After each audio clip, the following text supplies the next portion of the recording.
There we go. All right. Now we should be live.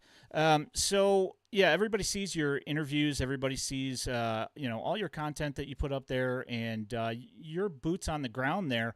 And like I can only do most of my stuff through the internet because I don't get to go down there very often. But you know, we appreciate what you do, and we appreciate all the insight and all the great talks that you get with coaching staff and with the players. Thanks for the kind words and back at you. I appreciate you guys picking up clips. A lot of times, we'll talk during the night and I'll say, hey, might want to pick up a clip of so and so, or can you grab so and so's great defensive play? And you guys are great about that. So I appreciate that. Yeah, absolutely. So I guess we'll just go ahead and hop into stuff here. We've got a packed episode with so much stuff to talk about. Because I want to pick your brain because you get to go to all of the affiliates in North Carolina, and you know there's so much going on there. But the White Sox Major League Club swept by the Tigers, lose 2-3 to the Royals and Tigers in 3 series. Absolute train wreck. Today we find out that Oscar Colas got sent back down because, from what I understand, some of the veterans are kind of aggravated with, some of the things that he's been doing, and just a tire fire. At least you get Oscar Colas back in Charlotte for the next week, huh? Yeah, but we've got Yoki Cespedes and Jose Rodriguez who've joined the team. So it's the last homestand of the season, but it sounds like it could be an interesting one. Yeah, and you lose Davy Garcia from the bullpen, which he's looked really good, and I was pretty like I was not that I was surprised that he's looked this good because obviously some major league service time he's got some stuff, but he was just mowing through guys down there and looked pretty stinking good. So you got some nice starting pitching coming up here, and you get your last looks at a couple of the guys, and you want to go ahead and expound on that? Sure. As most people who follow the White Sox prospects know, picked up Nick Nastrini from the Dodgers at the deadline, and they brought him up to Charlotte. And they also promoted Christian Mena. It's interesting. He's 20 years old, but he's put together a great track record. And so those two guys started last week, um, Tuesday night for Mena, and I think Nastrini on Wednesday. Neither start went well, unfortunately. Yeah. That was a real disappointment. But they've got one. They've got two more starts in the season, including Mena tomorrow night and the Strini Wednesday here in Charlotte, and I'll be there for both of those. And I'm hoping that maybe it was nerves or adrenaline or something the first time out, and maybe it should be much better because both are excellent pitchers. Both have had tremendous years. Yeah. So it'll be fun to see those guys before they trot out the rest of the crew for the rest of the homestand. Yeah, for sure. We talked about this last year. Towards the end of the year last year, how it was more or less like 75% bullpen starts, and it was just, oh man, that was just a tough watch. And at least there's something to watch for the last couple weeks here in Charlotte, so that's good. But Um, it was a funny thing. The guys in the press box laughed at me early in the year when I said, this could be a 500 ball club. They've got a lot of pitching for a change. And at the start of this minor league season, they really did.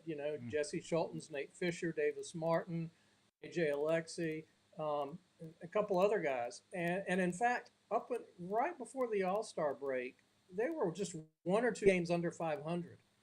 Then Sean Burke got hurt. Davis Martin got hurt. Jonathan Stever got hurt. They released Alexi. They called up Schultens.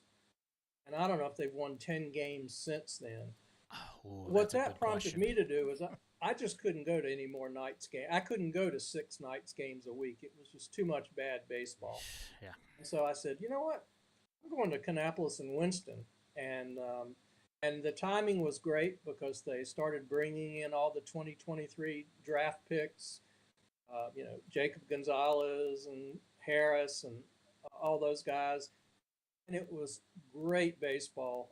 Both teams played exciting baseball, just fascinating rosters filled with potential. Really exciting stuff. I was wondering if that's what spurred that move to where you were at Charlotte every night, and then all of a sudden you're like, yeah, I'm over here in Kannapolis watching these games, and then I'm going to Winston Salem tomorrow, and I was just like, I had to imagine that just mentally draining watching those Knights games every night. You know, I live 4 blocks from the Knights ballpark. And so I go to the games early, sit behind home plate, video, go to batting practice, talk to jurors, talk to some players, go to the games. About the fifth inning, it's 9-2. They're getting beat like a drum. So I would leave. I'd just go home. I couldn't take it anymore. Last week, I actually stayed till the end of a game because the Knights, I thought, had a chance of pulling one out against Durham. And I told the guys, so this is what the end of a Knights game looks like. you know. Yeah, but you're right. That's what prompted me to go to Kannapolis and Winston, and I wish I'd been doing it all year.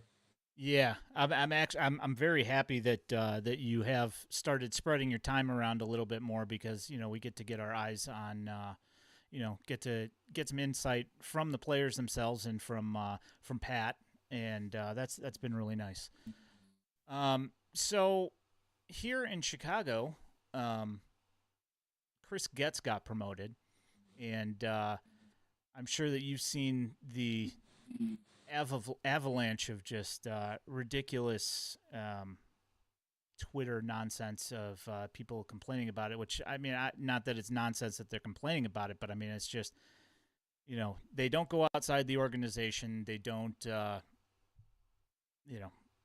no actual real interviews. They just fire the two guys who apparently couldn't stop bickering between themselves long enough to get things done, and just promoted Chris Getz. Do you have any thoughts on that promotion?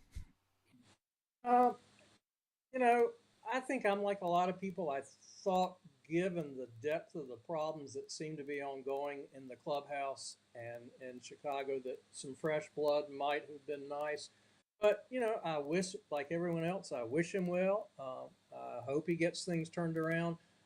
But he's got a big off season ahead of him. We're going to see really soon what he's made of. I mean, he's got to build a pitching staff, right? He's got what, 2 starters coming back, maybe. Um, I don't know, and who's he going to bring up other than Nastrini? No one else is ready. Yeah. So he's got to build a pitching staff in the off season. He's got to make decisions on what a surprise, right field, second base. Does he keep Moncada or does he find a way to move him? Does he keep Benintendi and try and repurpose that money for pitching? Having Sheets, I mean, catching. He's got a. So we're going to see what he's made of this off season. Yeah, I think that fortunately, with him being the one guy in there, the only person who can pretty much say no to him is the chairman, and I'm hoping that at least makes things a little bit more easier for him to get things done.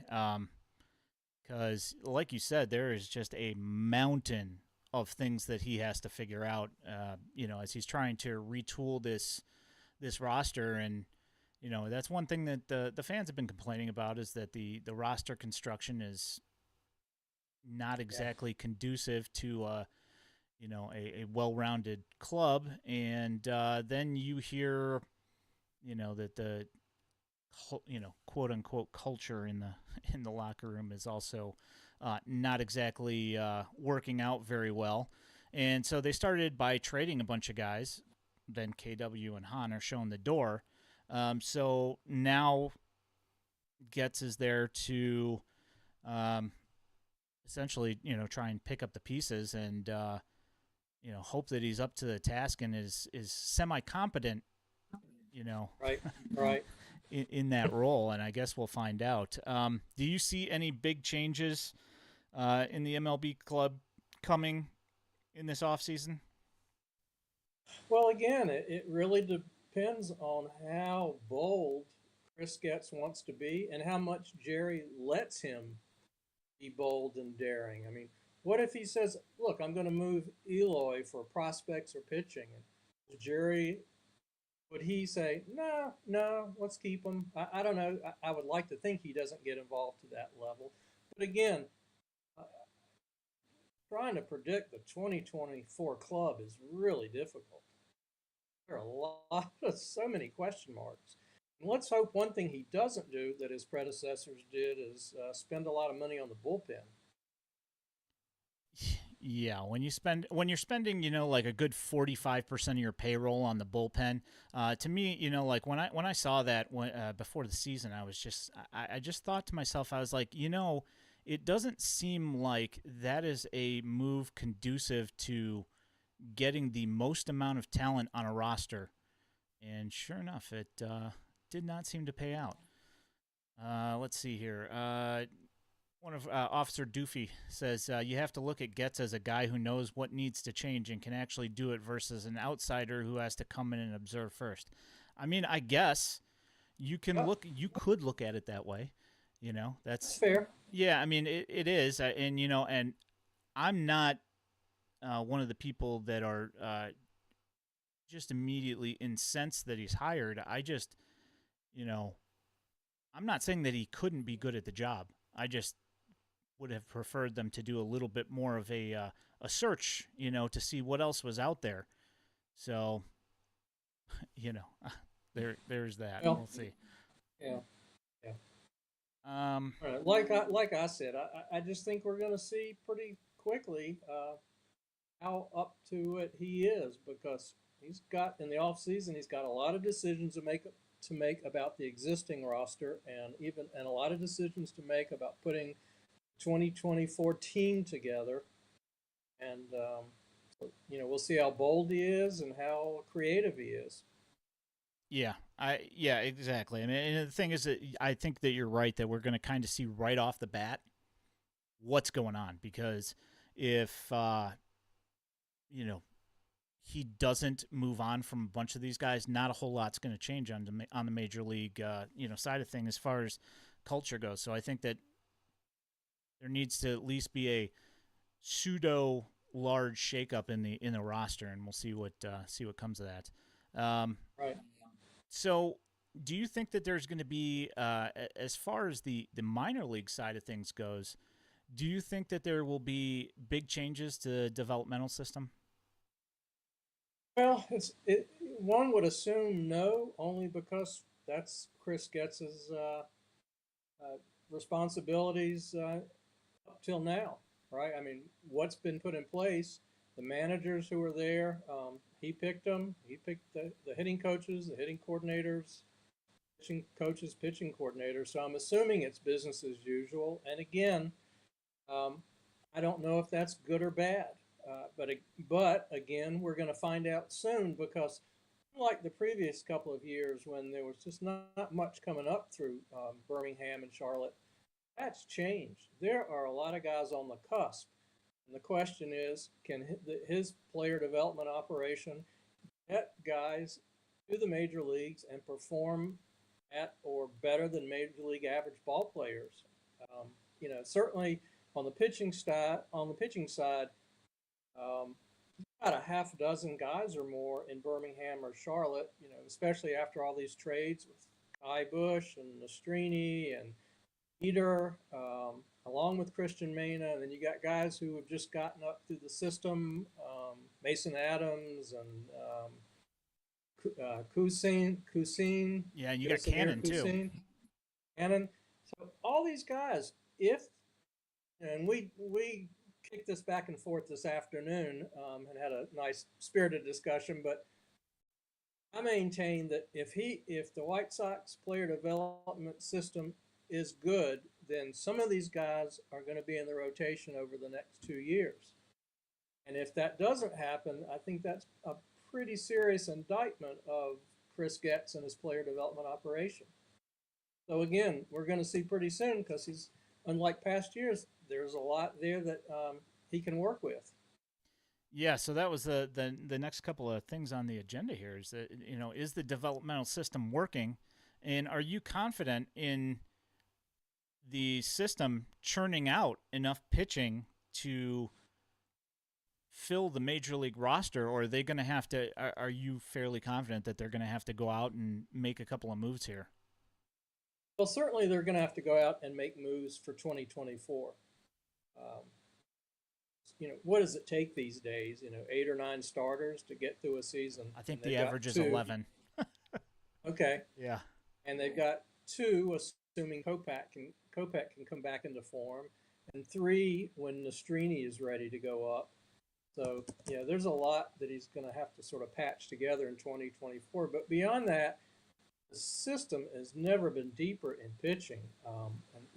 And I will commend whoever made those trades at the deadline. And I think from what we read, it was both Rick Hahn and Williams, but Jake Eater, Kai Bush, Nastrini, they were all great additions. Corella, Yeah. yeah, he has been lights out. Yeah. Batista, who they picked up for international money at the deadline, the system, and then you add on top of that all of the draft picks who are coming through the system and have come up in the last 2 years. And I've seen most of them in Kannapolis and Winston-Salem, and it's really deep and very exciting. And I just hope they can develop them.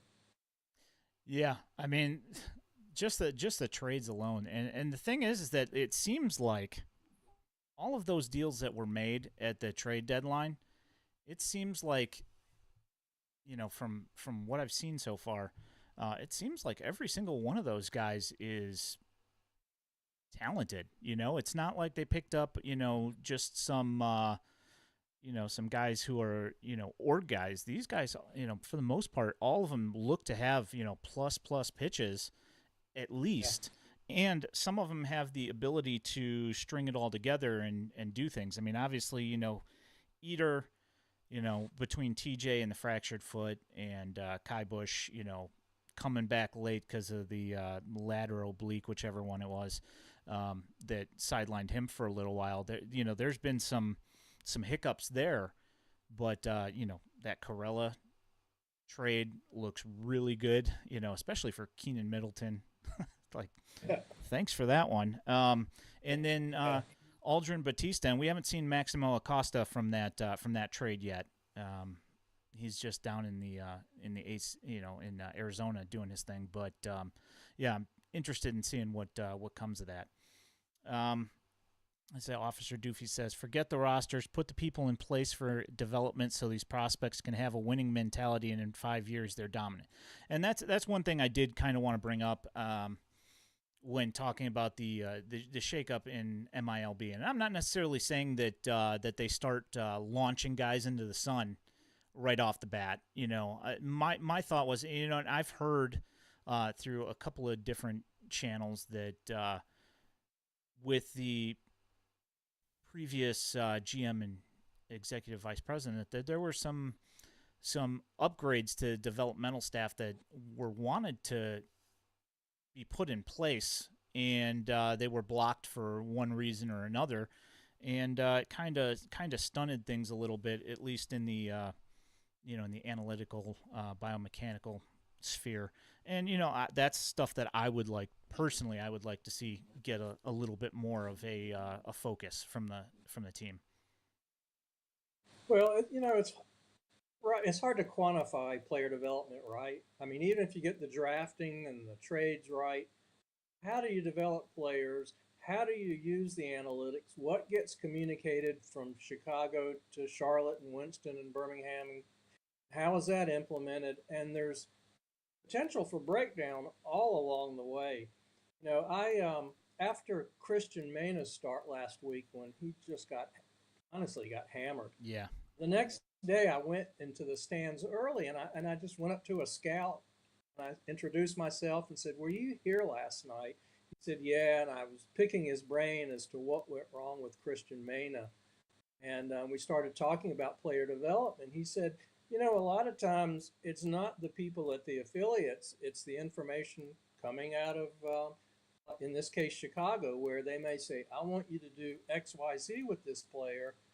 Um, and the folks at the affiliate might think, well, that's not what we would agree with. So there, I Yeah. mean, there's just a lot of components that go into player development, and we have no idea, if there are breakdowns in this process and where they are, or you just have to wait and see if they can, at the end of the day, turn these guys into major leaguers.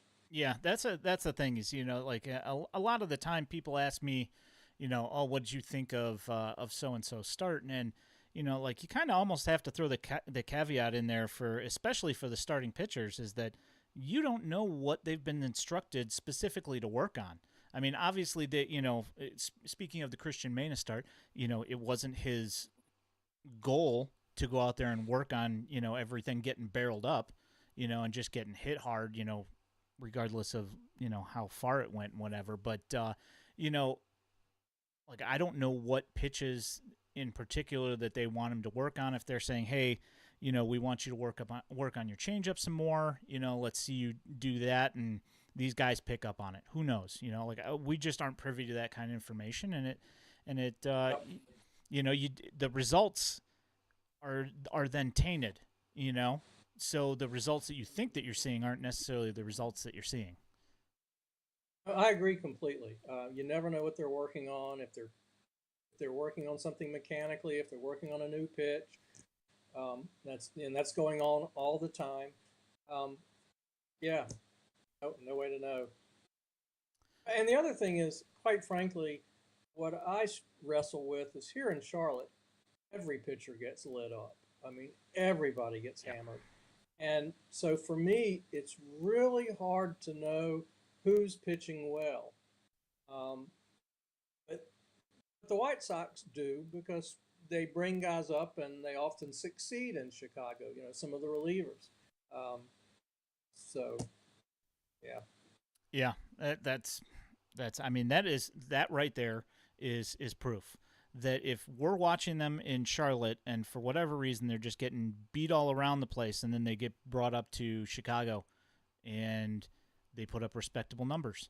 So Right. clearly that says that either A, they're working on something. Obviously, the park factor in Charlotte's something to be credited for some of that stuff as well. But yeah. So speaking of Charlotte, that's where you spent the most of your time. So I figured that's where we would start, and we just kind of work our way down to the lower levels as we go through here, and we're just going to hit it all because why not? Absolutely. I know that I'd like to hear what you have to say, and I know the listeners will as well. So the big question for me, and we've sort of touched on this already, the possible promotions to fill rotation spots for next year, because we know that obviously, yes, if Kopech even comes back as a starter, that there's going to be him and Cease because Clevenger's no doubt going to opt out. I mean, who knows? They might sign him back or whatever. But Schultens and Toussaint both signed 1-year deals this year, so they may or may not be back. So we don't know. So we have to figure out who the guys are that are going to come in and fill some of this time in the rotation. So we've touched on Nastrini, we've touched on Mena. One guy that we have not touched on yet, who is on his way back from TJ and has been doing rehab starts, is Johan Dominguez. Right. And I like his stuff. What have you seen from Johan? I'm a big fan as well. I remember at the start of last season, he made 2 or 3 starts, and I remember talking to some guys in the press box. I said, "Who is this guy? This Yeah, guy is great." yeah, And then he went down with TJ, and so he's been working his way back. And right now, I think all I care about is that he's getting innings under his belt and building up arm strength, and he'll work in the off season, and then let's see what we have next spring. But I think the potential's there. And the biggest thing holding him back is going to be the innings limit as he comes back from TJ. But otherwise, I think he can definitely help the White Sox at a certain point next season. Yeah, that was kind of my thought, and I was actually, I follow him on Instagram, and I happened to catch him in, I think that was like March or April, where he was throwing off the mound, and I was pretty shocked the other day in his start. He threw something like 88 pitches, and I couldn't believe it. I was pretty Yeah. shocked about that. And I was talking to, I don't pretend to be this great pitching and hitting analyst. I talk to scouts. I talk to people who know a lot more than I do. I've got a buddy of mine who works in the press box, and I talked to him about pitching. I said, "What did you think about Dominguez?" And he said, "Got a killer changeup, and he'll throw it at any point in any count. He's not afraid." And that's that's impressive. Yeah, I think that's probably his most improved pitch actually, because I've been watching him since he was in Birmingham, and I think even when he was on the dash. And his curveball and his fastball were always really good, and his changeup was a nice compliment. But the other night, the Yeah. ones that you were seeing, where it's just fading away and outside to left-handed hitters, and we had talked about this on Twitter, that it's just like pretty much like the perfect kind of complement to that curveball that's really hard, goes down and away from right-handed hitters. Now he's got something for the left-handed hitters as well with that changeup, and it's a nice pitch, and the movement's really nice. So we'll see where that how that develops. I agree. He's not as much of a household name as some of these other guys that we're going to talk about, but I think guys like he and Corella and a couple other guys out there that could really surprise on the upside. Um, so speaking of the earlier, you mentioned Burke and Davis Martin. Um, so both Yeah, of those guys. and I mean, obviously Davis Martin, TJ. Sean Burke, he's just kind of disappeared. Nobody really knows what's going on with him. Is it that what was it, an oblique that was bothering him earlier in the year, it was I think it was the oblique that bothered him in spring training. and then it went to his shoulder? Does that sound right? Could be, yeah, yeah. Um, that's a shame. But his injury and the Davis Martin injury, those were devastating injuries for the White Sox as well as those guys personally. I mean, Davis was the start before Davis got hurt. I remember it so clearly. He went 6 innings, shutout, 10 strikeouts. In the sixth inning, he hit 97 on his fastball. I mean, it was just all coming together for him, and he was gonna. I mean, he would have been in Chicago and would have worked his way up in that rotation. Maybe Yeah, and Burke, same thing. I mean, Chris Getz said it. We're probably going to use Chris Burke in 2023 in Chicago. Um, I feel sorry for those guys, and it really hurt the organization as well. yeah, for sure. So the guys, I sent you the sheet earlier today, and it said the young Mm-hmm. guys in MLB, and the three guys that are listed are Lenine, Corey Lee, and Oscar Colas. Oscar Right. Colas is on his way back to you, but Lenine and Corey Lee spent some time there. How much of Corey Lee did you see? Because I know that was in kind of in your little window there where you were kind of checked out from Charlotte. So how much of that did you see? Hi, Mom. I did go to batting practice and had a chance to meet him, talk to him. Interesting guy. Um, and I don't know. I mean, I guess he's a defense first um, catcher. Not a bad thing. Could certainly capable of being a backup catcher next year.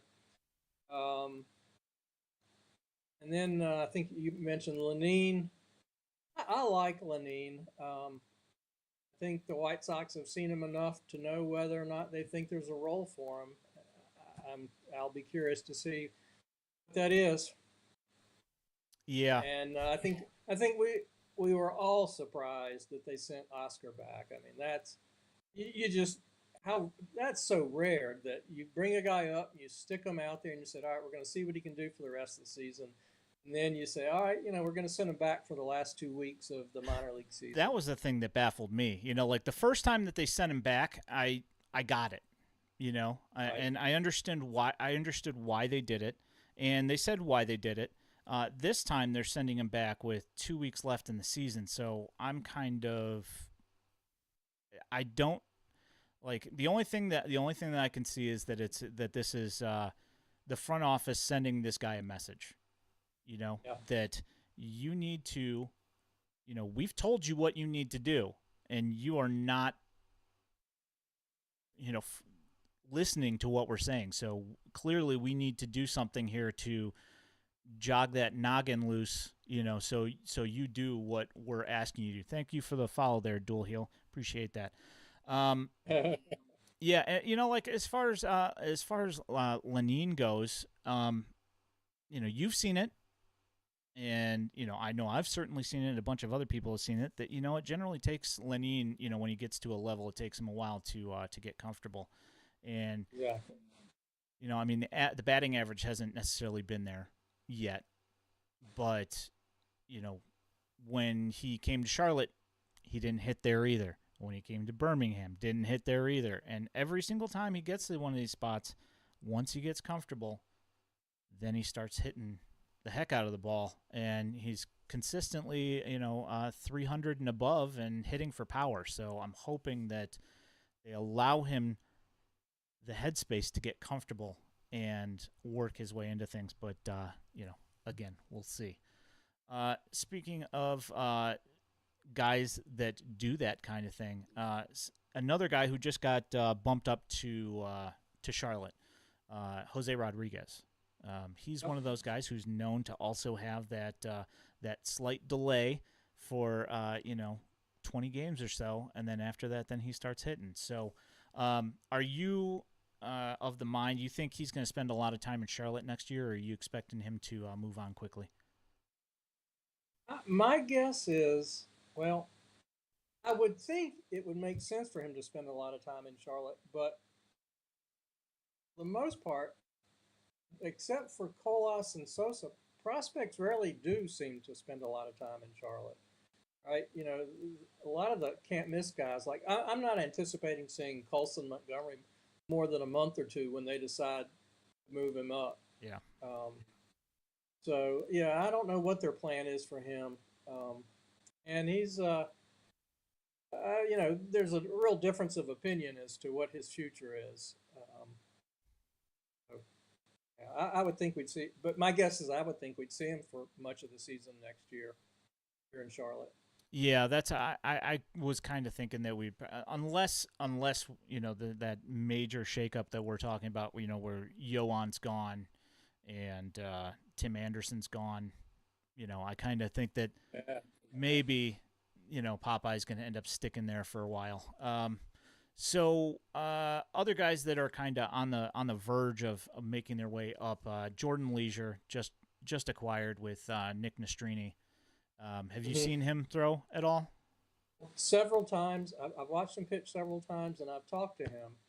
Um, you know, by my count, we've got four for sure former Dodgers. I'm curious if there are others, but and I've talked to I think three of them now, and I always ask them about the Dodger mystique in terms of developing pitchers, and they all said it's true. They know what they're doing developing pitchers. Jordan Leisure said, I wouldn't be here in AAA if it wasn't for the Dodgers. He said, I had about a mid 90s fastball, and they worked with me and helped me get it up into the upper 90s. And it's a big fastball, and I think he's got a really great slider from what the few 3 or 4 times I've seen him in Charlotte. And he said that they're teaching him a curveball since he got to Charlotte. And I talked to Donnie Veal, the pitching coach in Charlotte last week, and he said, "Yeah, it's coming along fine. He got a strikeout in a game recently using his curveball." So, Did see that? Yeah. yeah, I think I could easily see him making Chicago out of spring training next year. Yeah, I would. I'd kind of be shocked if he didn't. Yeah, I kind of would be as well. Actually kind of surprised that that he hasn't gotten brought up yet, just simply because of what we've seen from the pitching staff. But then again, with the way that whole clubhouse and everything's just been this year, I wouldn't be surprised if they want to try and keep some people away from that toxicity up there. Um, That's interesting. Yeah, I hadn't thought about that, but you're probably right. I mean, it's been kind of ugly, That's and a, I don't know. It's a not. shame that is. Yeah. Oh, it's awful. I mean, it's just awful to watch. Um, so Carlos Perez, he's also there. Actually, just got brought back up. Yes. So, which makes me happy. The only thing that I'm kind of upset about is that Yasmani Grandal's still there, and you know, I supported him for a really long time. But like this year, it's fairly evident that he's just either hurt or just not performing, one or the other. And either way, with his contract being up, like we know that the team's in terrible standing. So I don't understand why he's still here and eating up, at bats that Carlos Perez and Corey Lee could be getting all of those at bats. Like my personal opinion, we should have moved on and just had those two guys just take all those at bats. But your thoughts on Carlos Perez? I personally like Carlos. I thought that his 2022 season was phenomenal. He, I think, I don't know how he ended the season, but for most of the season, for about 80-90% of the season, he was the toughest guy to strike out in the International League. Great bat to ball skills. Um, and, the White Sox kept saying his defensive skills were improving. Mm. Um, this year, my guess is after he didn't sniff the major leagues after having such a great season last year, that this year had to be really tough to come back to Charlotte and start all over again. And he had an okay season. I'm curious what the White Sox think about him, and if I would like to think that he and Corey Lee will both be in spring training.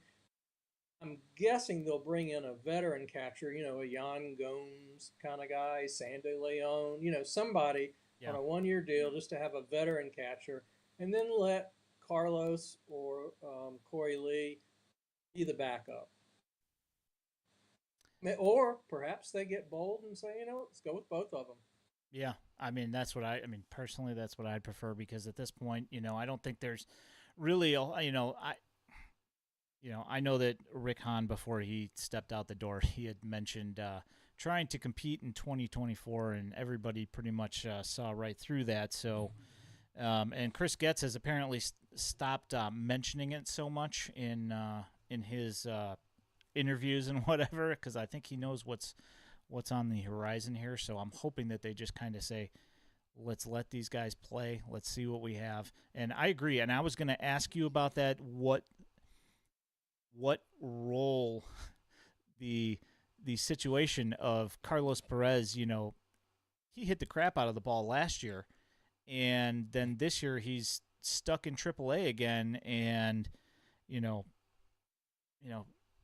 God bless Sebi, but Carlos Perez, much better bat. I don't feel that his defense was, I mean, Sebi had, was good defensively, but I mean, at some point when you're hitting 170, I don't care anymore that your defense is good. And then when the guy who's in front of him is hitting 223, like let's just move along here, especially as we're out of the race in May.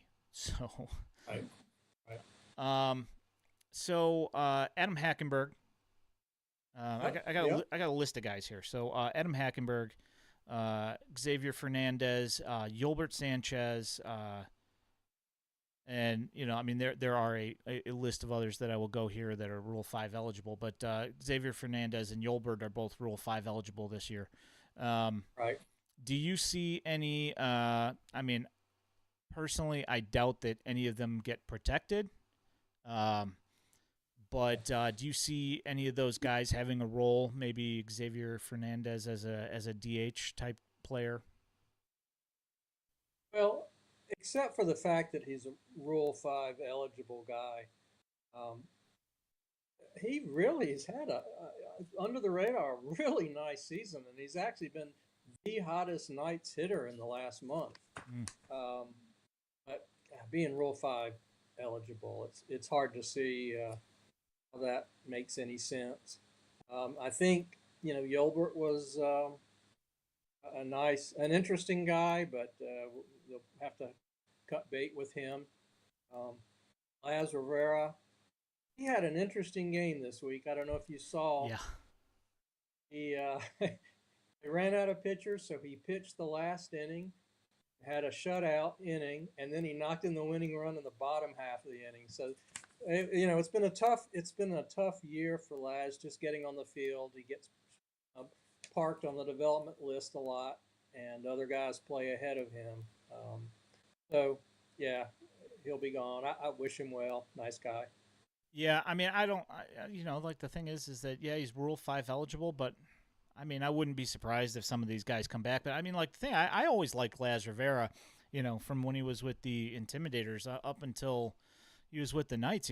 He was never really a flashy guy, but you could put him in a bunch of different positions, and he would go out there and perform pretty well. And I mean, his bat's never really been huge, but he can hit, at least somewhat satisfactorily. So I'll tell you about Laz is this guy is an all-star in batting practice. I mean, I can't tell you how many times I hear this loud pop, and I look over there, and it's Laz in the batting cage. I mean, he makes really hard, solid contact, but clearly hasn't gotten on the field. That's too bad. Hey, gonna ask him, what do you think is the future, if any, for Zach Remillard with the team? and that's actually funny you mentioned that because like I kind of pair him and Laz Rivera kind of in the same.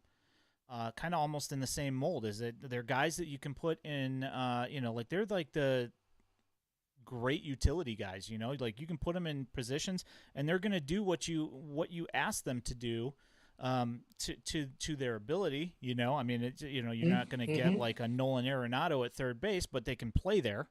And Yep. they can play decent ball there, and they can go out and hit.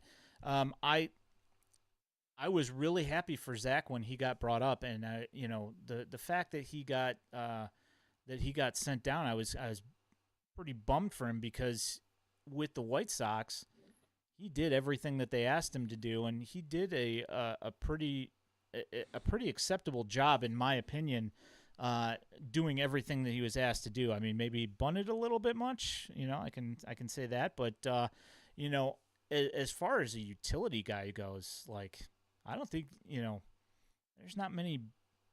The White Sox have been good at a couple of things, relievers and utility guys. You got Danny Mendick, Zach Remillard, Laz Rivera's Yeah. a good one. I mean, they've had a bunch of good utility guys, and he can be useful to somebody. I mean, it might not be the White Sox, but he could definitely go somewhere and play a valuable role for another team.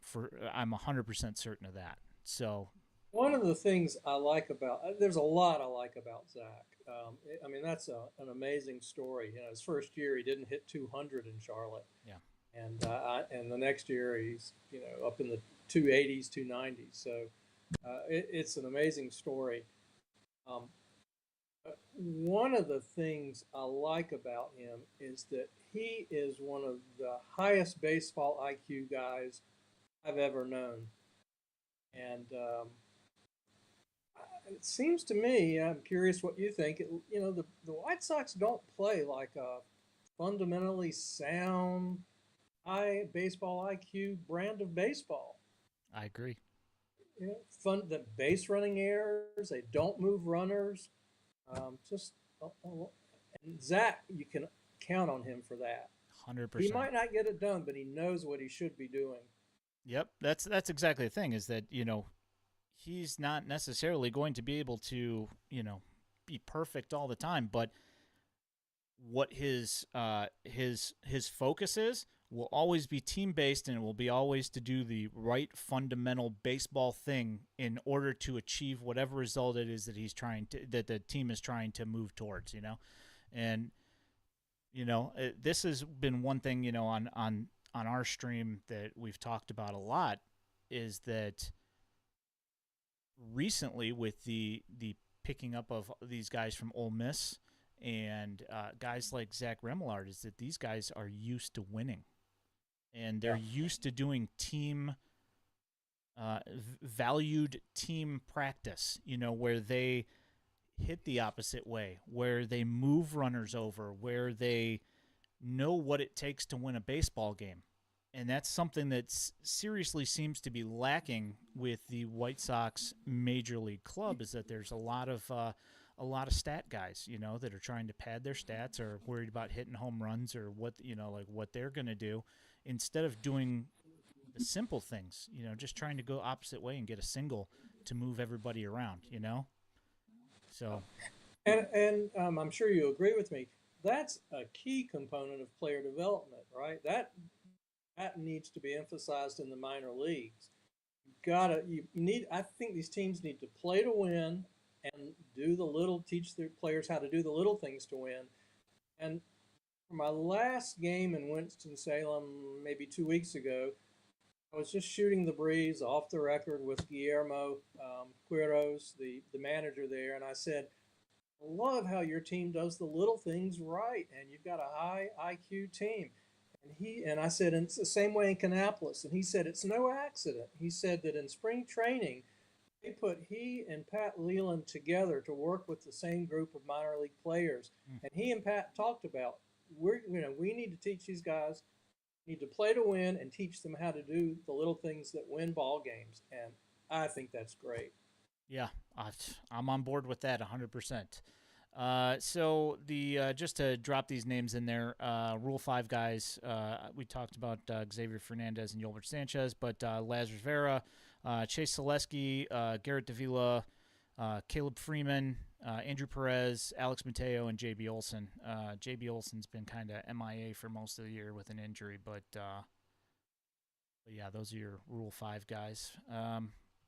So we'll spend some time in Birmingham here, just because there's so many interesting stinking names in Birmingham. You don't go there, I don't go there, but we watch a lot of it, and everybody knows the names. So can't talk about Birmingham, can't talk about prospects without talking about the White Sox number one prospect, Colson Montgomery. Um, Injury, lost a bunch of the year. Started out in Winston-Salem, hit something like 600, Yes. and then got bumped up to Birmingham, and the batting average hasn't gone as hoped, but the on base percentage is 400, roughly right around 400. Anything that Oh, you've well. seen, you like him? Oh, yeah. I will say this: if people want to know more about the Birmingham team, one of my FutureSox colleagues, Elijah Evans, just spent a week down there. He interviewed all these guys. He's on top of it. If you want to follow Birmingham, check out his work. But I will say, yeah, Colson seems like a beautiful swing. He's got the intangibles. I remember meeting him before his first game in Kannapolis. I met he and Wes Cath, and I thought, well, they're both really nice guys. Wes Cath reminds me of a guy just out of high school. There was a certain confidence and swagger with Colson. I thought, man, this guy knows he's a major league player in waiting, yeah, and he's done nothing to dissuade anybody from it. Yeah, agreed. I was also at that game, actually, at the home opener last what was that, last year? It was last year. Last year? Yeah, yeah. Yeah. Yeah, so yeah, we were both there, and I think Okay. we got treated to just a Colson Montgomery walk, and that was it out of the both of them. But yeah, Edgar Caro, the number 3 prospect for the White Sox, who was acquired with Kai Bush for Giolito and Reynaldo Lopez. Fatigued. He's caught more games than he's ever caught in his entire life this season, so um, they've got him taking some time off. And unfortunately, like Ivan Gonzalez and Sebastian Rivero have been catching a lot in Birmingham, so we haven't seen him catch a whole lot. But you see any of the stuff that he was doing when he was out there? I mean, he hasn't been in North Carolina yet for anything, but did you see any of the stuff that was going on there? I don't have any great insights on him, but he seems to be doing just great in Birmingham at the plate. And I remember when we first acquired him, I talked to a buddy of mine who's a big prospect guy, and he said, I think I'm a little more down on him than a lot of people. And so I thought, well, let's see exactly what he does. But he's been great. He's done nothing to make me think that he isn't the number one catcher in 2025. Yeah, that's kind of where I'm at. Kind of think that that's probably going to be the way things go. Is that assuming that he continues to develop and everything, that's where he's going to end up. Um, What a heck of a trade. oh, as soon as that trade was made, I immediately tweeted out, "This is a massive overpay, and is a terrible trade by the Angels." I was like, "This is super dumb," and y- I knew that they weren't going to make a run in the West. I just knew, And sure enough, then they go on this losing streak, and Giolito goes out and throws a couple of stinkers, and then they're 10 games out, and then they put them on waivers, and now both guys are in Cleveland. So they literally got nothing out of it whatsoever, except for they dealt their two of their top prospects. I was just Yeah, ridiculous. Um, moving along, uh, Wilfred Veras. Have you seen him live at all? Because he was in. never. You have not. Uh, Large man with ridiculous amounts of torque and power in his swing, and led. I believe he was leading the Southern Atlantic League in doubles when he left. And I think that I looked earlier today. I think he's still like 8th in hits in the Southern Atlantic League, and he's been gone for a month. it's funny how these guys leave these other leagues and like Tim Elko and still lead them in certain categories. Yep. Yeah. The thing about Wilfred Veras, that the only thing that concerns me about him is the bat's going to play, and it looks like it's going to play no matter where, no matter where he ends up, the bat is going to play. I think it's just going to be a question of where the glove fits, as far Where as do you see position him ending goes. up? I mean, they're playing him in the outfield now, and his arm is underrated. He does have a nice arm, and he had quite a few assists in Winston Salem. Um, the only thing is, I just don't know how willing the White Sox are going to be to have another. Not that I'm not going to go that low and say that another Eloy in the outfield, but I'll say that just for a small comparison. There is that I don't know if they're going to want a guy that isn't a fluent as an outfielder, if you will. So that's my only Think question. he's? Do you think he's like a league average defender or not even that? I think that he needs. See, the thing was, is he started off as like a third baseman, so Right. he's not really an outfielder. So the thing is that he's going to be one of those works in progress that he's going to have to learn how to play the outfield and well enough to for his routes to be acceptable as a league average major league outfielder. And I Yeah. mean maybe you're looking at a I don't know, Jordan Alvarez type thing, where you don't really expect a whole lot out of it, but he'll go out and hit you 35, 40 home runs possibly, or I mean, his profile so far has been more along the lines of he'll hit you 50 doubles and 20 home runs to this point. but he's really Could you young. see could you see Varys being the reason that they move Eloy? I mean, I could see it being the reason, but the thing is, I don't know if he's. I It's mean, not like Eloy had the best year. no, he did not, and he's always hurt. I mean that's been the bag on him And for where are years. you going to play him? And he's a DH. Yeah, and instead of paying somebody $17 million to be a DH, you could pay somebody 750,000 to be a DH, and I mean, the bat's not as polished as Eloy's, but then again, his results haven't really been all that great this year either. So Right, right. and also obviously the bloodlines for Wilfred Varys, it got some pretty decent bloodlines with Tatis being in the family genes. So I mean it's entirely possible that he might have a really nice career. It's just I don't know where defensively he's going to end up. I mean, it's entirely possible that he could end up as a first baseman. It's entirely possible he could be a left fielder, but or just a DH. I don't know. I guess we'll see. Um, Right. Speaking of first baseman slash DH, Tim Elko, who we Yeah. just speaking of, who the Carolina League just ended yesterday, and he was tied for first in home runs. I think somebody tied him on the last day of the season And for he hasn't first. been there in at least what 2 months. Hasn't been there since June 25th. Yeah, yeah, I mean, when I watched him in Kannapolis, I mean, it was clearly man among boys. It's like, come on, let's move him already. This is nuts. So he goes to Winston and he hits great there, a lot of power. So now he's in Birmingham and doing well. This is a guy that you keep waiting for him to move up to a level where he start. Some of the shine comes off, but yeah. not yet. Well, I think Not that yet. in Double A, and this is another thing, and I don't know as it's necessarily him being at Birmingham that is the reason, because he's been having a tough.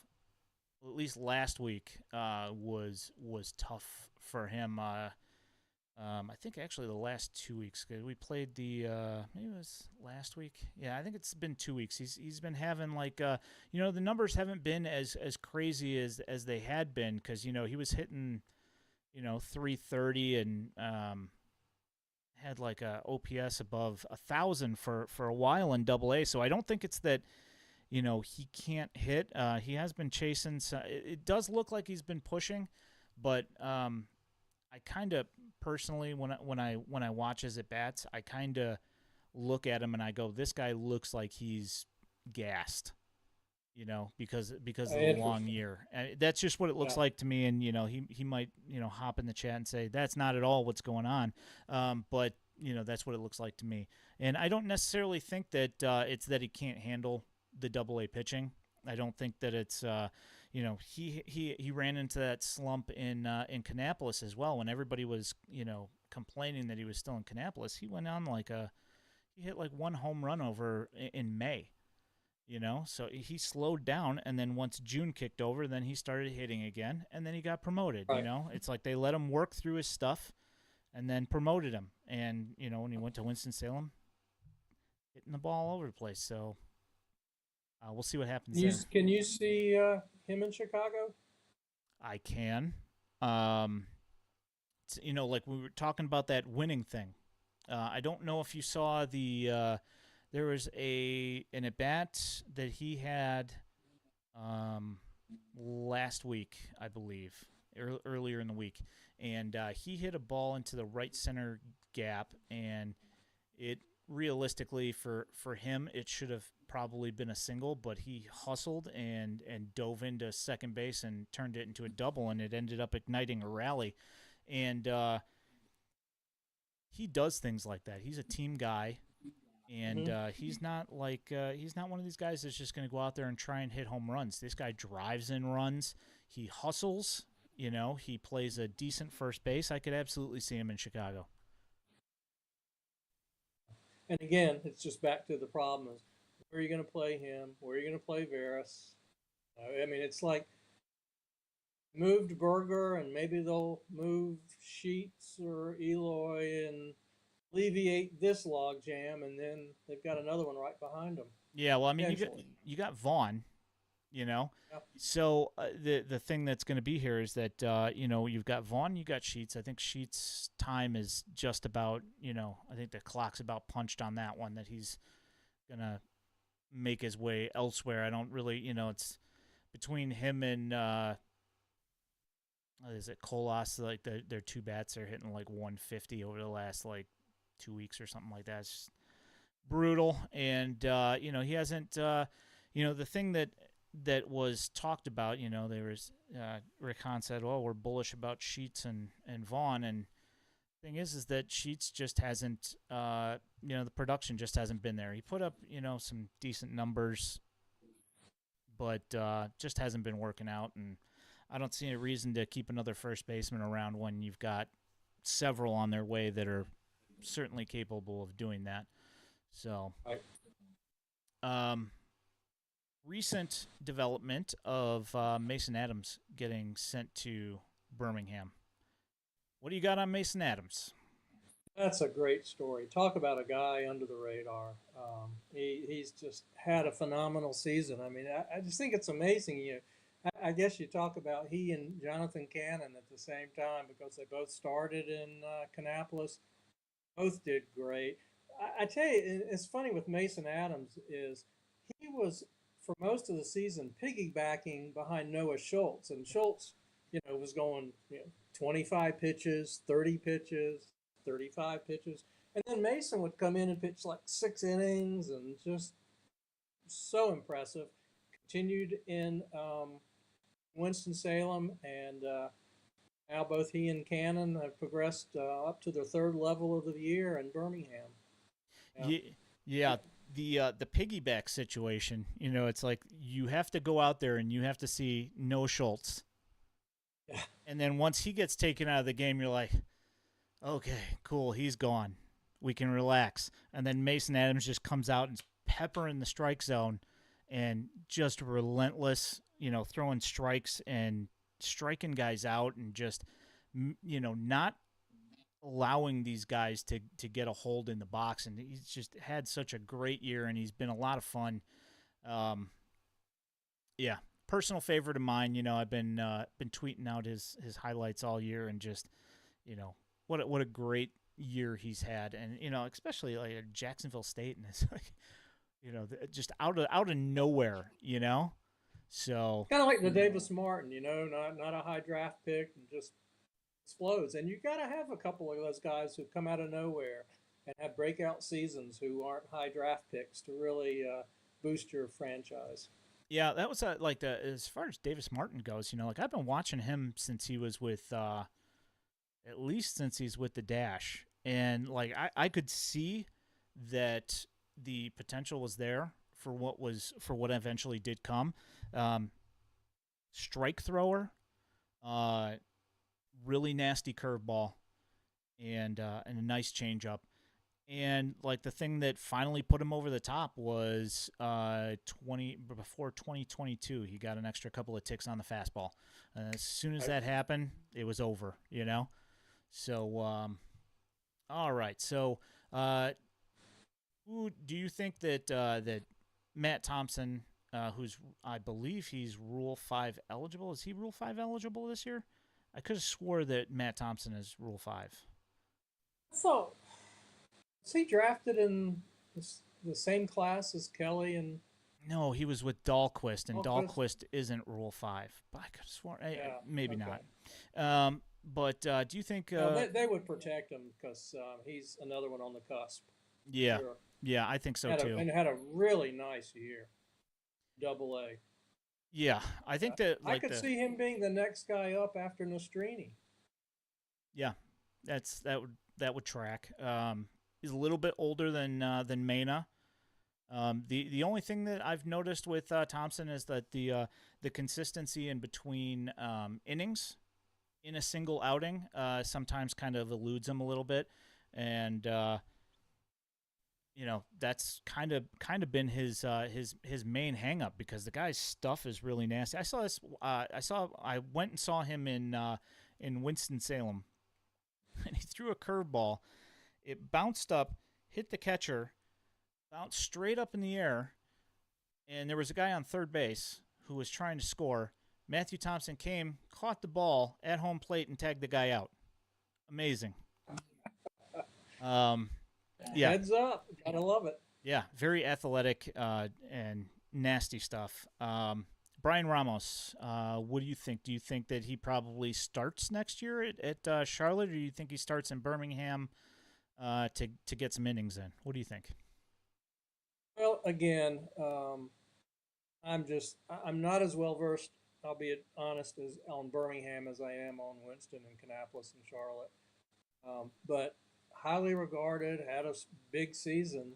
But again, I don't know if you fast track him if Yoan Moncada's not going anywhere. Yeah, So if you've got one more year, I don't, do you want him to spend a full year in Charlotte, or do you want him to have a little more time in Birmingham? yeah, that's I'm kind of torn there. Is that the major problem, and the reason why he's only the seventh ranked prospect is because he started off the season injured. You know, Mm-hmm. Yeah. um, I just don't know how much the White Sox want their top prospects to spend in Charlotte. I've had this debate actually a couple of times. How much time do the White Sox want to? I mean, especially pitching prospects, but Oh even the yeah. even the hitters, their stats in Charlotte. I mean, it's like hitting on the moon. They Yep. just kind of hit a pop up That's and exactly right. Yeah. I mean, Gavin Sheets is a great example. What, he hit 18 home runs in Birmingham and had a good year, but then he comes to Charlotte and has that by the All Star break. yeah. And like that's a thing, I've talked about this numerous times. Is that Gavin Sheets, if you look at his game from Wake Forest, in Kannapolis, and in Winston Salem, his calling card was always bat to ball. Yep. And it just kind of became the narrative that if he's going to be the first baseman in the major leagues, that he's got to hit for power. So everybody started talking about his power this, power that, because he's hitting 300 every year, in every level that he goes. And then all of a sudden, everybody kind of focuses on his lack of power. And then 2020 hits, and he's not invited. Goes and works on being an outfielder with Larry, and all of a sudden, he comes in, he hits a little bit, he gets a little power bump here, and then the rest is history. Yeah, yeah, yeah. When you add the power, usually you lose the bat to ball skills. Yeah, and that seems to be the thing, because that was the thing that always impressed me about Gavin Sheets, was that he generally hardly ever got outclassed by a pitcher. You know, Right. as far as bat to ball goes. Now he wouldn't hit it necessarily to the moon, but he'd hit a single the opposite way and everything was fine. He could hit a line drive, that's for sure. Yeah. Yep. Um. So guys that I've got slotted off as like longer shot guys, and let me know which obviously these guys we've talked about quite a few of these guys already, but Jonathan Cannon, Jake Eater, Kai Bush, those guys I kind of figure that even if they do start in Birmingham, you know, think they'll probably spend more time in Birmingham than they will in Charlotte, just because Right.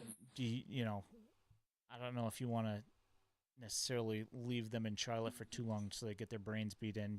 Just like, I mean, I know that at some point you have to just go, this is not going to be a home run in Chicago. This is not going to be a home run in Yankee Stadium unless it's the right field porch or whatever, in Yankee Stadium. But I mean, just that, there has to be that mental toughness there to say this is going to be fine. If I go elsewhere, just right here, that's what happens, So But I would think that those guys probably end up doing that whole thing. I think that you're probably in Charlotte because I assume that next year you're probably going to start in Charlotte and not be running away from Charlotte super early. That you probably end up seeing Fraser Ellard, Gil Luna Jr., Addison Coffey, and Tristan Stivers. I'm assuming that those guys are going to probably move fairly quick. Bullpen arms and really nasty stuff. And Gil Luna's pickoff move is the most ridiculous thing I've ever seen in my entire life. I think he's got 12 pickoffs this year, Wow, wow, and he that'll be fun. yeah, and he was out for I think a month and a half this year. So he didn't pitch for a long stretch of time, and he's got 12 pickoffs. Guy's Yeah. pickoff is ridiculous. Um, so here's a question, and this relates to the White Sox, and I only put him in this in Birmingham just simply because that's where he is currently. What do the White Sox do with Garrett Crochet? Well, that's interesting. I mean, the guy wants to start, and the team needs starters desperately, and he could do it next year. And they don't have that many candidates as starters next year.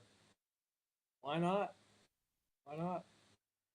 Yeah, I don't know. I don't know what they're waiting for because it's not like they've still got him going and throwing in relief in Right. Birmingham. They did it in Charlotte. Well, and so maybe this year they just want him to prove he's healthy. Get a few innings under his belt, and stretch him out in the spring. I'm hoping because that's what he wants. And Yeah. if he feels like his personal development is being neglected, like you don't want to lose him mentally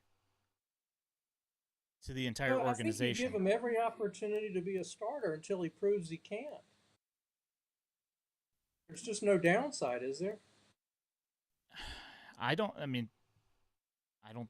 I think that they should do it, but I guess we'll see like what side of the fence Chris Getz was on compared to the KW Right. Han situation. Ladder Yeah. Enjoyer asks, you think the shrinking MILB rosters will force more aggressive promotions, less room for org guys and roster fillers? Well, it's been interesting to see the dramatic increase in promotions this year. If, and a lot of teams are very comfortable promoting from Double A to the major leagues, um, and so I think that's a trend that will certainly continue. Well, I mean, you see it, especially. I mean, the Angels are insane. Uh, Bringing what is that, Noah Shanuel all the way from Mm-hmm. just got drafted. And he's already playing in the major leagues. Had like 20 games in Double A. He played against the Barons for a week, and he walked a bunch. He didn't really do a whole lot other than that, except for walk. And then all of a sudden, he's already playing for the Angels, and they skipped Edgar Caro, skipped high A, goes directly from A ball to Double A this year. And they're well known for doing that kind of thing. I don't know as if the White Sox will get that insane about it, but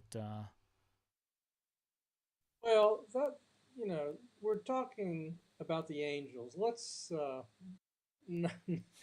move on from the Angels and talk about the fair rest of the enough. major leagues and what they're doing. Yeah, But that being said, I mean, you look at the Braves; they promote from Double A all the time, including a lot of pitchers.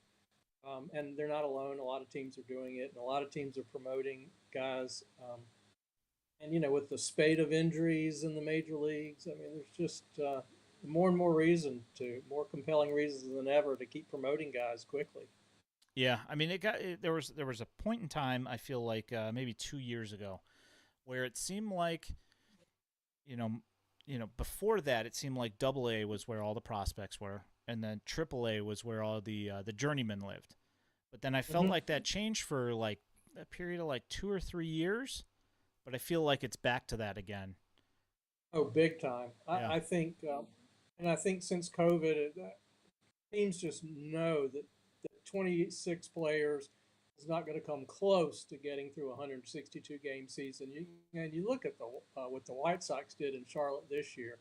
I mean, there were veterans everywhere. You know, there were no prospects in the out. Well, I guess Colas was in the outfield, but other than that, it was Veras and Marisnik and Billy Hamilton and Clint Frazier.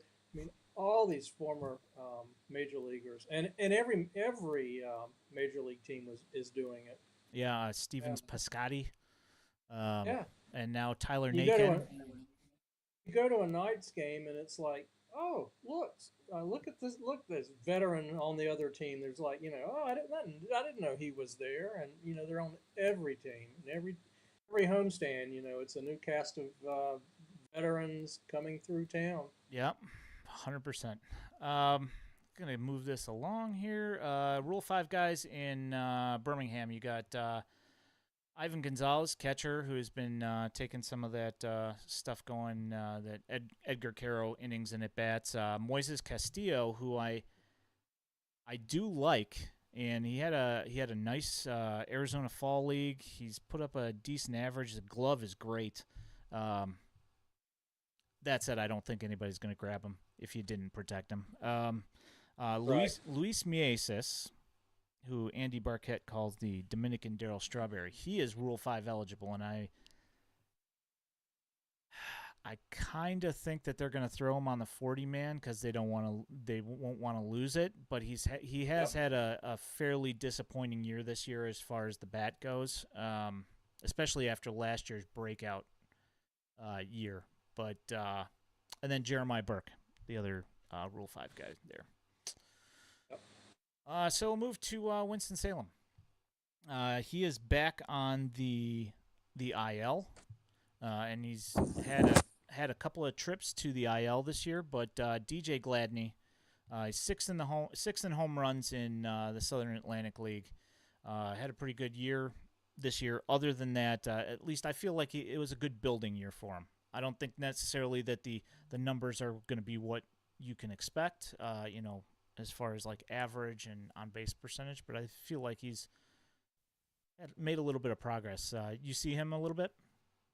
Yeah, I did, and I spoke to him a little bit, and I think the great thing about his season this year, it was just a nice bounce back from a dreadful year last year, and he's back on a decent trajectory. Yeah, that's kind of and the thing is like they've got him playing in the outfield now, and I've seen him make some really nice diving catches out in the outfield. So he's showing some acumen for being a baseball player, which is nice to see, because we've seen how the first base to outfield has gone in Chicago, and nobody wants to see that anymore. So that's been pleasant.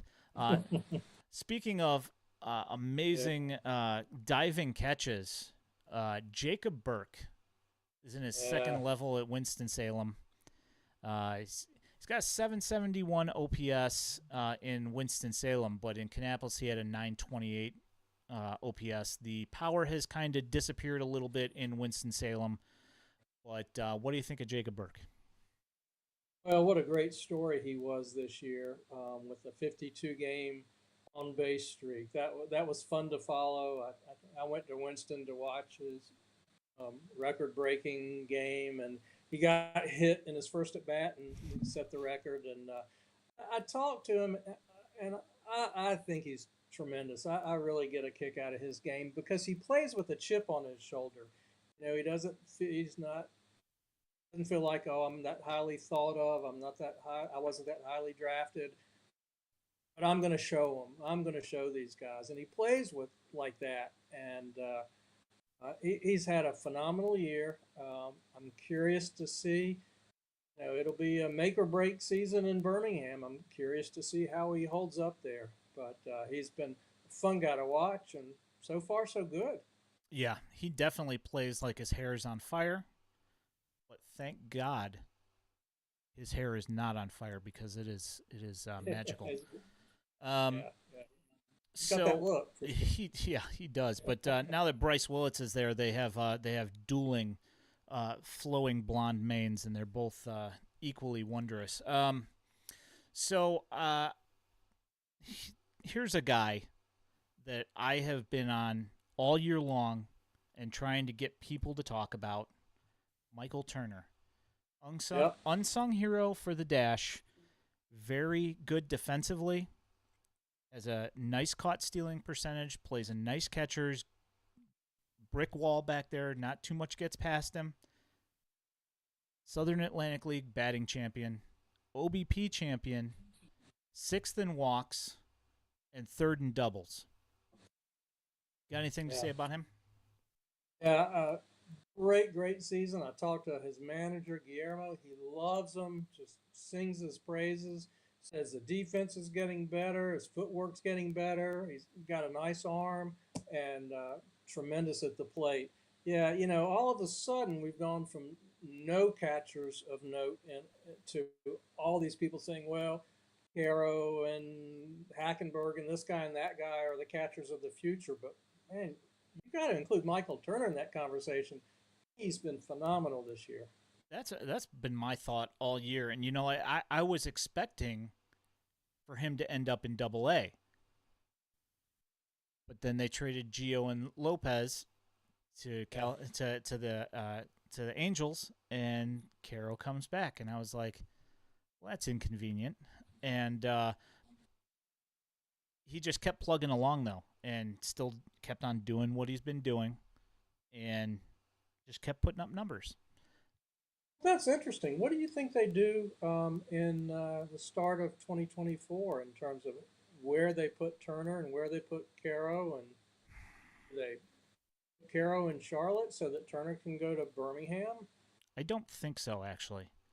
I'm afraid not. I kind of think that if they were going to move those guys, I would think that Turner would go to Charlotte, and that Caro would stay put in Double A because of age. Uh, Number one, and number two, I think that Caro has defensive work that he needs to do. He's pretty good, but if I was to put him and Turner next to each other, I would be more comfortable with Turner behind the plate defensively. And he's put up great numbers as well offensively. And I mean, let's be honest here. As far as like the initial investment goes, they have more invested into Caro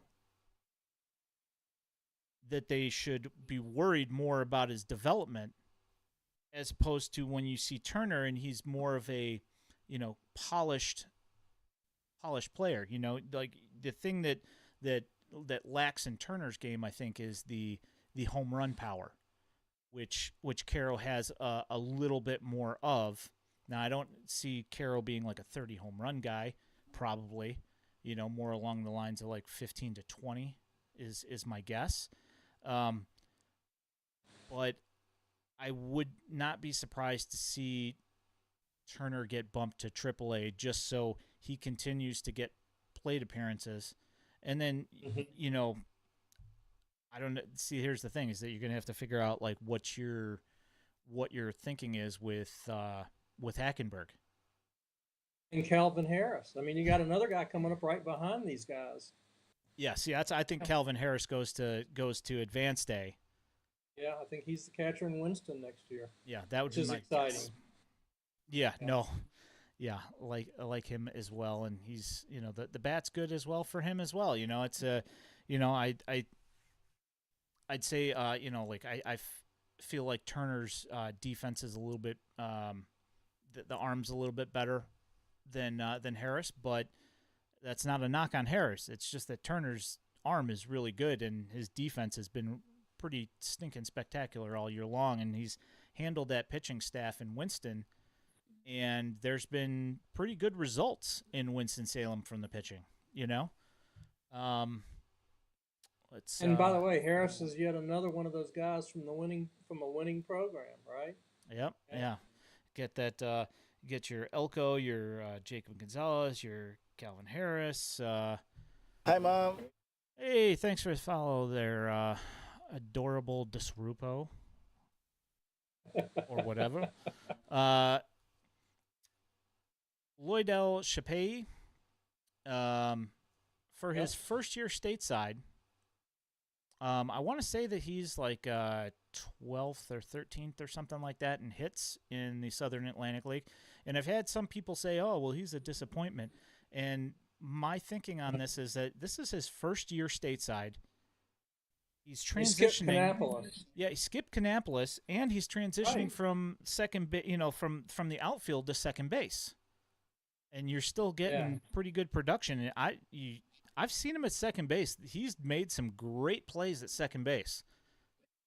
And he's really finishing the season strong. He kind of struggled there in the middle as he got adjusted to IA, but finishing strong and he looks deserving of an aggressive assignment. Yeah, I think that I they. remember I talked to Andy Barquette, who's the White Sox hitting coordinator, when when Chappelle and Ryan Burroughs and all these guys were still in the Dominican, and he said this is the best class of players he's ever seen come, as a class, um, come up. He's just really high on all these guys. Yeah, I'm still. I mean, Hernandez, you're still waiting on Burrows. He's on the dev yeah. list in Kannapolis with Ronnie Hernandez and George Wolkow. So you're still waiting to see them. And I know that there's Carlos Jimenez, left-handed first baseman, who's got Mm-hmm. a really nice swing as well. Who I want to get eyes on at some point, but that didn't happen this year. But probably next year. Connor McCullough, another one of these guys that started in Kannapolis and threw a no hitter in Kannapolis. Granted, 7 innings, but still a no I'll hitter. take it. Yeah, I'll take it. and he goes to Winston Salem, and he's pitching well there as well. Is he another one of these these guys that people weren't expecting to do things and moving up? I mean, kind of looks that way. Kind of like another Mason Adams, coming out of nowhere and really looking deserving of staying in the rotation and moving up the chain. Yeah, that's Yeah. it. I mean, there's and the thing is, we'll talk about him when we get to Kannapolis here in a minute. But there's still a couple of guys that Oh my gosh. also have that same distinction as being guys that you were expecting, like to be competent, and give you Mhm. some A ball numbers. But that staff in Kannapolis was nasty for the first half of the season. Um, so this year was supposed to be the coming out party for Norge Vera Yeah. Hmm. last year. Yeah. Yeah. Got the prettiest mechanics of any White Sox minor league pitcher I've seen. It's beautiful, but can't stay healthy. Yeah, and he made the last start for the Dash this year, and he went. I think he went a third of an inning and had 5 walks and 5 runs ish. Right. Right. Right. Yeah, not so good. Is that the game that Schweitzer came in and had like 3 nice innings behind him? And yeah, Yep. I remember that. Yeah. So I mean, this year's just been. I don't. He's not. I don't. Is he even rated at this point? Is he in the top 30 anymore? I think he might have pitched himself out of that. I can't imagine. I don't. Yeah.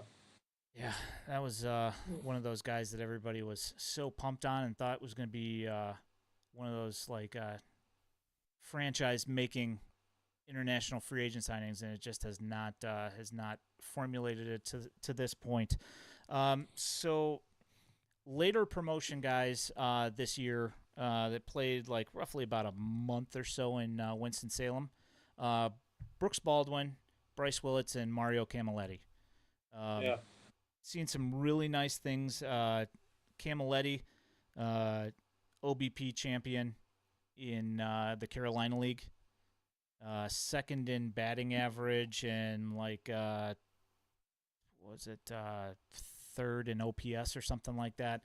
Also had a really nice year. Just two walks shy of 100 for the year. Great year for Camilletti. Are Are you surprised that these guys got bumped and that they're doing as well as they're doing in Winston Salem? I think it's exciting to see. It's great that they got rewarded for all having really solid years in low A. And my gosh, look what Baldwin has done in Winston. It's just red hot. Great way to finish up the season, and it'll be fun to watch them. I guess they'll all start in Winston next year, and we'll see what they can do. But all very deserving of their promotions. All had phenomenal years in Kannapolis, and Yeah, add a lot of depth to the White Sox on the non-pitching side. yeah. Bryce Willits was the May Carolina Player of the Month. He was out of his mind in May when Elko was April, and then he went into a little, like a still kept the batting average up and whatever in May, but didn't hit as many home runs. But in May, Bryce Willits came to Kannapolis, and he went insane and hit all over the place. And I saw a funny tweet from Josh Norris talking about Brooks Baldwin getting promoted up to Winston Salem, and he said that he was a first baseman, utility guy that could maybe play a little bit of other stuff as well. And here's Brooks Baldwin starting shortstop for the Dash as the first baseman utility guy, and he's making great plays at shortstop, and he gets bumped into the White Sox MLB pipeline top 30 at number 30. Um, Mm-hmm. and yeah, great year. And he got better when he got bumped up, which is something that. Camaletti, a solid second baseman. Yep, yep, Yep. and crazy OBP. All of them did. All of them were doing. Again, we talk about the little things in Winston Salem. All three of them were the team guys. When you need something done, they went out and did the team thing, and beautiful to see. All right, so we'll move to the last one. Kannapolis. Obviously, what's left in Kannapolis is a shell of what was there when the season opened, and what is still the biggest remaining plus after all those promotions of the guys who have been there consistently is the pitching. And you spent quite a bit of time in Kannapolis. You got Noah Schultz, number 2. I know you at least went and saw him 2 or 3 of those starts. What did you see from Noah Schultz in person? Wow. Really impressive. Just a wipeout slider. I mean, from day one, it was a beautiful pitch and it was consistent. Uh, Big fastball, mid 90s. Um, he told me he had 4 pitches. He didn't really throw the changeup a lot, but and the first time he threw it, I knew he threw it because I saw the arm slot change, which is not a good thing. That's not good, yeah. Then when I saw a start a couple starts later, it was the same release point, so he really worked on it, and so yeah, coming along looks great.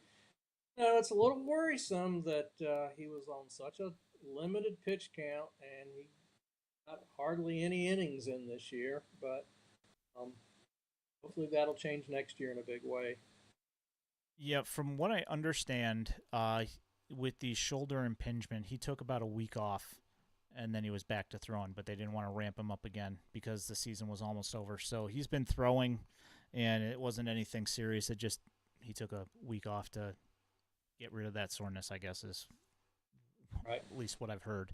But yeah, so impressive. And, the numbers that he put up just working in that small window of his pitch counts. Mm-hmm. Talk about maximizing 35 pitches. I mean, Yeah. when you're going consistently going for 3 plus, you could go for 3 plus innings on 35 pitches. Insane. So One bad start all year long. Otherwise, I would imagine just half dozen or less hits. I mean, it was that dominating of a performance. Yeah, and when you say bad, I mean comparatively to some of the other starts that we've seen, like not even close. You know, not even And not close. Charlotte Knight's bad. I'm just saying, yeah, yeah. Oh, I wasn't going there, Sorry, but sorry. uh, Rough year. I'm still getting oh over it. man, yeah, that's I feel for you that you had to go there and watch that in the second half there. I haven't looked at the standings, but yeah, I think it was like last I looked, I think they had won like 6 or 7 games in the second half. Yeah, yeah. Um, so also at Kannapolis, successful returns. Do you think that they were successful returns from TJ for Peyton Paulette and Tanner McDougal? Did you see enough? Well, again, when guys are first back from TJ, you just want them to see you want to see them be healthy, get the velo back, and get the innings in. And I think they checked all those boxes. Um, you know, just a general comment about watching the Kannapolis pitching staff this year. It was a lot of fun. They didn't always dominate. They weren't leading in a lot of statistics, but they pounded the strike zone, and they were not, trying to, get by and walk and all these walks and ugly baseball. They pounded the strike zone, and I commend them for that. It was fun to watch and a lot of impressive results. Yeah, but to answer your question, yeah, I think Paulette and let's see, McDougal and yeah, or was it McDougal or Yeah, yeah, Murphy? yeah. Yeah, McDougal and Peyton Paulette. Yep. I think they had great years. I think it was definitely successful, and they got a lot of innings in. And I talked to Peyton about that. He said, yeah, he said I feel better than ever. He said I'm having trouble finding a consistent release point again, Mm. but again, that's just part of the process of coming back from TJ.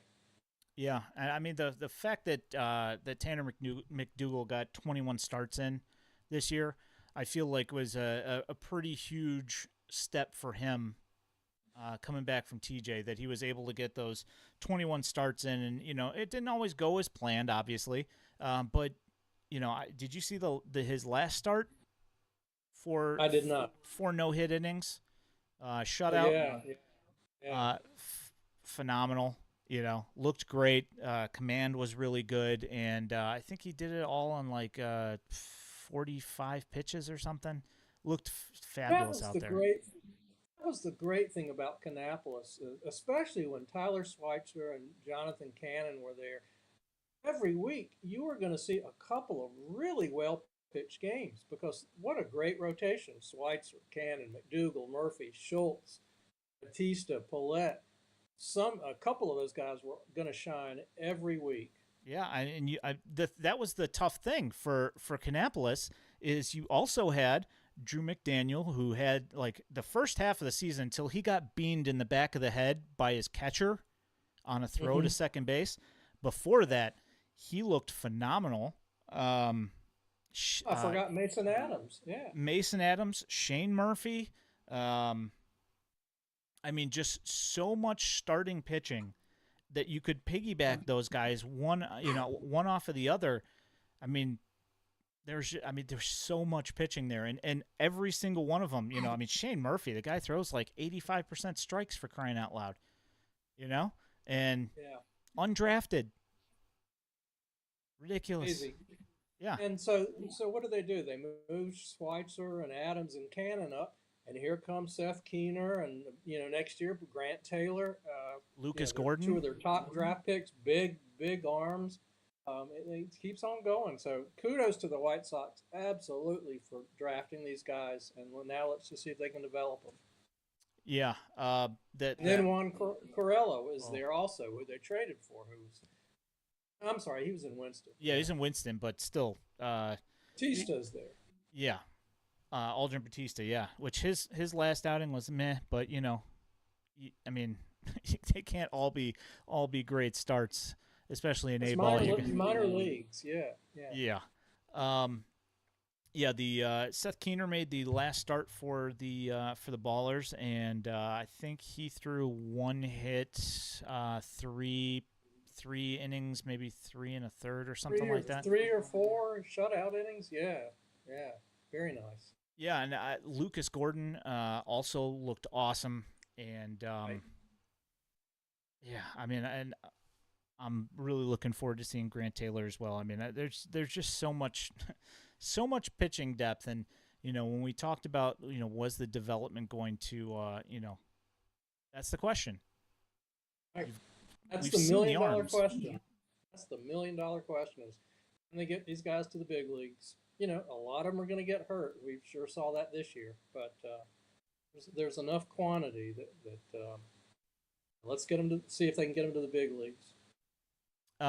So Jacob Gonzalez, first round draft pick, fourth Yeah. prospect in the system. Uh, what did you think of what you saw from him so far this season, or for the remainder of the rest of the last month of the season or whatever it was? Well, I think a lot of people thought his season was kind of underwhelming. He didn't really do much at the plate. Um, I thought he was really solid defensively, and I thought he got better as the season went on defensively. He's got a nice arm.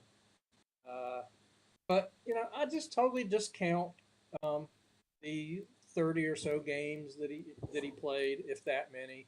Let's see where he's at like a month into next season. I mean, he's got a big pedigree, really highly regarded. People were shocked that he slipped down to 15.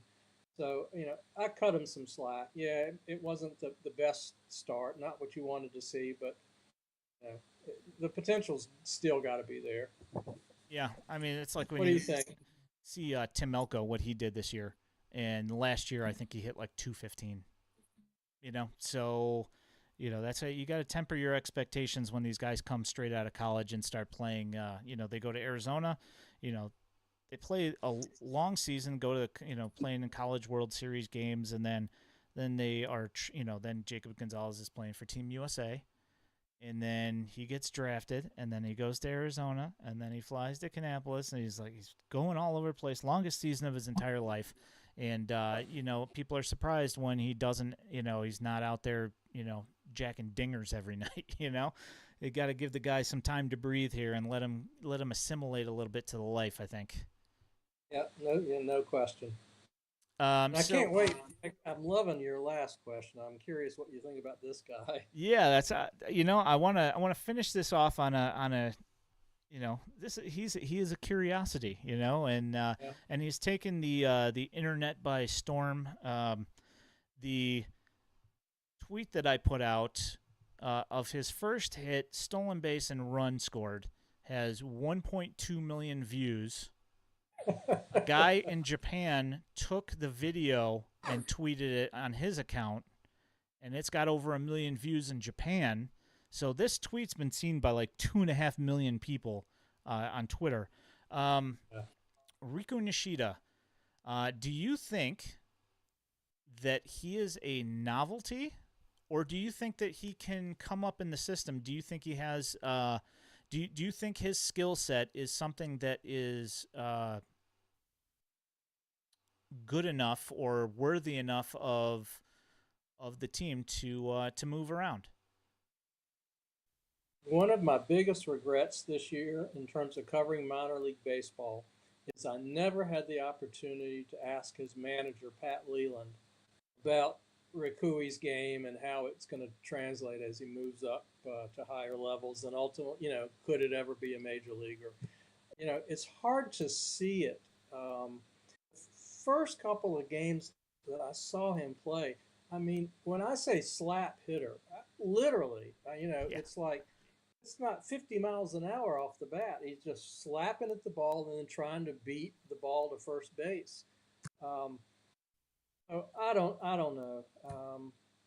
You know, he's got great bat control. I saw, and he's just so much fun to watch. He had like two or three of these slap hits. Then I saw him trying and push a bunt instead of just trying to kill it between the pitcher and third base. He tried to push it by the third base bag, and had he done it, he would have come into had an easy double. There's no way the third baseman was going to get it, but it just went foul. And then I saw him with no one on and two outs, and so he swings hard and hits a triple. I don't know what to. I don't think it translates to the big leagues, but again, it's just a month into his first year, so maybe they get rid of the slap hitting, or I don't know. What do you think? Do you think there's anything there? It sure is entertaining. I love watching him That's the and thing. talking to He's fun to watch. And him. it's like I said, it's like a curiosity. It's we've seen guys with that, kind of, sort of, at least with that kind of approach, but mostly, obviously, in Japanese ball. And obviously, like, you don't want to compare him to Ichiro, because like, that's ridiculous Yeah, expectations for literally anybody. Um, the thing is, he does little things that need to be done. I just don't know if there's enough umph there to get him to the point. It's like right. the kind of thing that people worried about with Madrigal. Whether you know his ball, the line drives that he's going to hit, are they going to get over the infielders in Major League Baseball? I don't know. Right. I guess we just have to. I mean, obviously, we just wait and see. But it's certainly uh, a fun problem to have. Like, I'm interested in watching it, but I mean, as far as having an answer, who knows? I tell you, he would be a great weapon to have on your bench because he's the fastest guy probably in low A. You've got this great speed on the bench, or if you've got a runner on third and less than 2 outs, and you just need somebody to make contact, you can send him up there, and he can do it. But unfortunately, I suspect he's a luxury that no one can afford on their bench. Um, but regardless, he's going to be a lot of fun to watch these next couple of years. Yeah, it will at least be fun. That's one thing I can say about it. Thank you so much for accepting my invite and coming and hanging out tonight. And we just plowed through a ton of stuff. Thanks for sticking with me through it. Uh, your socials, where can people find your work? Uh, Hit them with Triple it. A Jeff, yeah, Triple A Jeff, spell out triple, and cover the nights and occasionally a little bit of Kannapolis and Winston Salem when things get rough here in Charlotte. But I've had a blast. Thank you so much. And again, thanks for all your help during the season. You do a great job, and you really helped me a lot. Oh, no problem. Your written work, do you putting that up at FutureSox? Yeah, we FutureSox.net. I think eventually it'll be FutureSox.com. It's FutureSox.net. We've got a lot of really good, a lot of knowledgeable people at FutureSox. So it's really worth checking out the website and reading some of the other guys. James Fox does a killer job on draft picks, and he's got some real insight into what's going on with the White Sox. And like I said, Elijah Evans was all over Birmingham this year. Some great reads, some great interviews. Yeah, and for listeners slash watchers, if you guys aren't Patreon for Future Sox, you're doing yourself a disservice. All of Elijah's interviews, slightly longer than the stuff that you see elsewhere, is available to the Patreon subscribers. So go check that out. Thanks so much, Jeff. Appreciate it. My name is Ian Eskridge, at iEskridge on Twitter. You can find all of our stuff at Daily White Sox on Twitter, whitesoxdaily.substack.com for written content.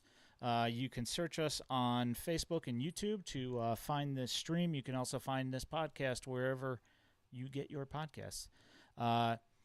Thank you so much for coming and listening. Thanks for watching. For myself and my co-host for the evening, Mr. Jeff Cohen here, thank you so much. You guys have a great night, and we will see you guys soon. Thanks.